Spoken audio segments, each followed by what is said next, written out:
പൈപ്പിൽ വെള്ളം തീർന്നല്ലോ.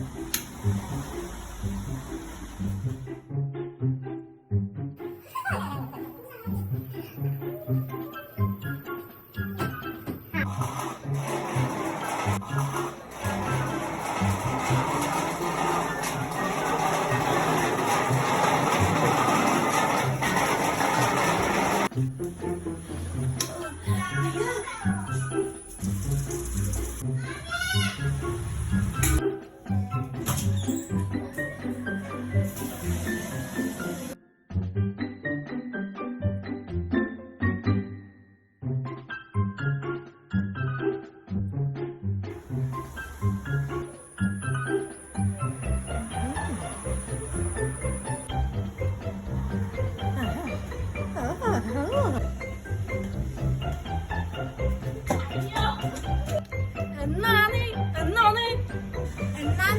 10-30 വയസ്സായിട്ട് മോട്ടറിന് വെള്ളം മണി നോക്കി നിന്ന് ആസ്വദിക്കുക, അതങ്ങ് ഓഫ് ആക്കുക, അല്ലെങ്കിൽ ഒന്ന് പൈപ്പിൽ വെള്ളം കുടിച്ചു വെക്കുക. വെള്ളാക്കി പോകുന്നത്